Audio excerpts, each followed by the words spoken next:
Film की शुरुआत में हम एक मिताया नाम के लड़के को देखते हैं जो सबवे स्टेशन में डरा सहमा खड़ा होता है क्योंकि उसे लगने लगता है कि वह किसी भूल भुलैया में फंस चुका है। जहां एग्जिट नंबर 8 से आगे बढ़ते ही वह घूम फिर कर फिर उसी जगह पहुंच जाता है और हर बार उसे वही एक आदमी दिखता है जो बिना कुछ बोले उसके सामने से गुजर जाता है। जब मिताया उसे रास्ता पूछने का सोचता है और पीछे मुड़ता है तो वह आदमी अजीब तरीके से डरावनी मुस्कान के साथ ठीक उसके पीछे खड़ा होता है, जैसे उसने मिताया की सोच पढ़ ली हो। डर के मारे मिताया कुछ पूछे बिना आगे भाग जाता है। तभी उसकी नजर एक बोर्ड पर पड़ती है जिस पर लिखा होता है एग्जिट 0, जबकि ऊपर लगे बोर्ड पर एग्जिट 1 लिखा होता है। उसे यह बात बहुत अजीब लगती है। वह बार बार बाहर निकलने की कोशिश करता है लेकिन हर रास्ता बंद मिलता है, जैसे दरवाजे नकली हो। इमरजेंसी इंटरकॉम भी काम नहीं कर रहे होते और उसके फोन में भी कोई सिग्नल नहीं होता।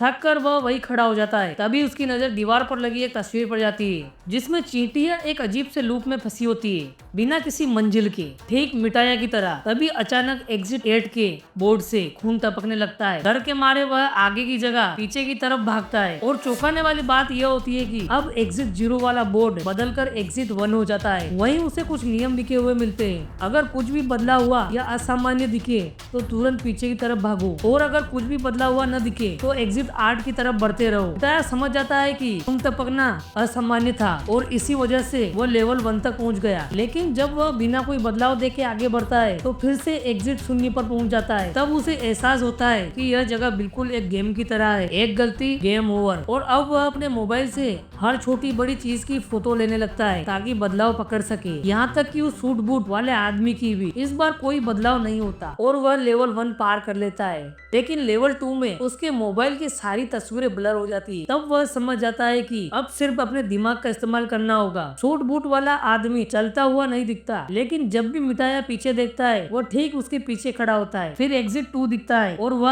आदमी गायब हो जाता है। मतलब एक और लेवल क्लियर।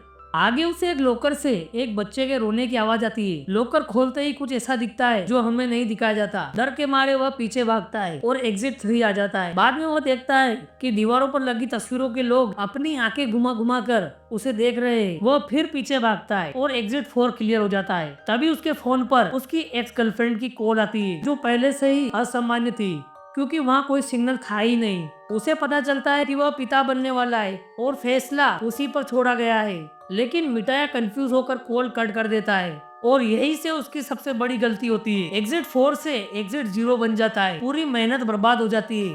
वह पूरी तरह टूट जाता है। आगे उसे एक बच्चा मिलता है जो उसी की तरह इस भूल भुलैया में फंसा होता है और बाहर निकलने की कोशिश कर रहा होता है। तभी उसे वही सूट बूट वाला आदमी दिखता है और मिताया समझ जाता है कि वह आदमी भी की और उस बच्चे की तरह इस मैच का ही हिस्सा है और बाहर निकलने की कोशिश कर रहा है। और हमें दिखाया जाता है कि सूट बूट पहना हुआ आदमी और ये बच्चा पहले टीम की तरह काम कर रहे थे। उन्हें भी इस मैच में एक लड़की दिखाई देती है जो उनकी तरह ही यहाँ से निकलने की कोशिश नहीं कर रही होती है। जब वह आदमी उस लड़की से पूछता है कि तुम यहाँ से निकलने की कोशिश क्यों नहीं कर रही, तो लड़की जवाब देती है कि रोज ट्रेन के धक्के खाती हूँ, जॉब पर जाती हूँ, जिंदगी बहुत टफ है, मुझे नहीं लगता कि मुझे इस टफ जिंदगी में वापस जाना चाहिए। मैं इस मैच में काफी रिलैक्स महसूस कर रही हूँ। लड़की यह बात कर रही होती है कि धीरे धीरे उसकी आवाज बदलने लगती है। वह बार बार वही जुमला दोहराने लगती है जो पहले एक बार बोल चुकी होती है और अचानक उसकी आवाज भारी होकर मर्दों जैसी हो जाती है। तभी उस आदमी को समझ आ जाता है कि यह यहाँ पर एक असामान्य बात है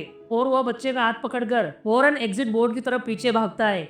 उन्हें दिखाया जाता है कि एग्जिट बोर्ड पर अब 6 नंबर आ चुका होता है, यानी वे लोग गेम जीतने के बहुत करीब पहुंच चुके होते हैं। एक बार फिर वे पूरे मैच का चक्कर लगाते हैं और बदलाव ढूंढने की कोशिश करते हैं। उन्हें वही लड़की दोबारा गुजरती हुई दिखती है, लेकिन इस बार वह उनसे कोई बात नहीं करती। बच्चा काफी होशियार होता है। तभी बच्चा नोटिस करता है कि दरवाजों के हैंडल अजीब तरीके से लगे हुए हैं। वह यह बात उस बड़े आदमी को बताने की कोशिश करता है, लेकिन वह आदमी बच्चे की बात को इग्नोर करते हुए आगे बढ़ जाता है और उसकी ये छोटी सी गलती पूरे गेम को पीछे ले जाती है। एग्जिट बोर्ड फिर से 0 नंबर पर आ जाता है, यानी वह गेम हार चुका होता है और उसे फिर से रीस्टार्ट करना पड़ता है। वह आदमी पूरी तरह से टूट जाता है और जोर जोर से चिल्लाने लगता है, लेकिन यहाँ से निकलना जरूरी था, इसलिए एक बार फिर वह गेम खेलने के लिए तैयार होता है। वह बच्चे का हाथ पकड़ता है और दोबारा इस मैच में आगे बढ़ता है। मजेदार बात यह होती है कि उसे ऊपर जाने का एक रास्ता दिखाई देता है। सीढ़ियां देखकर वो बहुत खुश हो जाता है और ऊपर चढ़ना चाहता है, लेकिन बच्चा होशियार होता है। बच्चा उसे समझाता है कि यह गेम है, यह असामान्य है, हमें नियमों के मुताबिक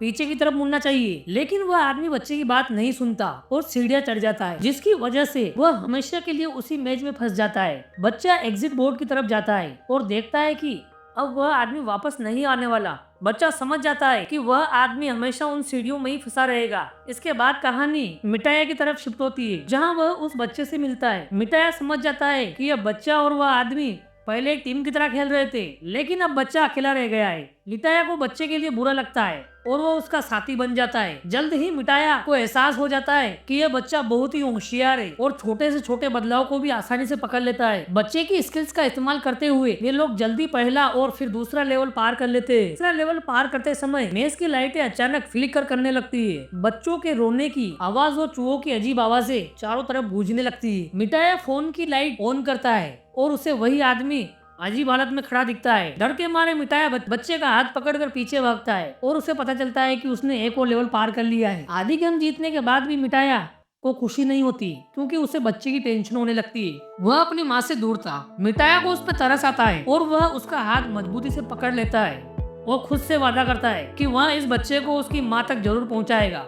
एक बार फिर मेज में घूमते वक्त कोई बड़ा बदलाव दिखाई नहीं देता, लेकिन बच्चा नोटिस करता है कि एग्जिट 8 का बोर्ड उल्टा लगा हुआ है। इतना छोटा बदलाव जो कोई भी इग्नोर कर देता, वही बच्चे की समझ पकड़ लेती है और वे लोग तुरंत पीछे मुड़ जाते हैं। इस तरह वे लेवल 6 भी पार कर लेते हैं। अब बस 2 लेवल बाकी रहते हैं। मिठाया जानता है कि इसके बाद वह आजाद हो जाएगा, लेकिन अचानक पीछे से पानी का सैलाब आ जाता है। मिठाया बच्चे को बचाने की कोशिश करता है, लेकिन बच्चा गिर जाता है और पानी में बहने लगता है। मिठाया खुद आगे नहीं बढ़ता, बल्कि बच्चे को बचाने के लिए पानी में कूद जाता है और मियाटा उस बच्चे को बचाने के लिए अपनी पूरी ताकत से उस बच्चे को एग्जिट बोर्ड पर चढ़ा देता है। तभी पानी के बहाव में मियाटा बह जाता है और दोनों अलग हो जाते हैं। और फिर हमें आगे सीन में दिखाया जाता है उस बच्चे को जो एक तहस नहस जगह में होता है, लेकिन वो बच्चा काफी होशियार होता है और वो समझ जाता है, इसलिए वो वापस मुड़ जाता है और वो फाइनल लेवल 8 पर पहुंच जाता है। और वहीं दिखाया जाता है मियाटा को, जो कि फाइनली लेवल 8 पर पहुंच जाता है और उसके सामने सीढ़ी लगी होती है और वहाँ उसे सब कुछ सामान्य नजर आता है। जिसके बाद मियाटा जाकर मेट्रो में बैठ जाता है,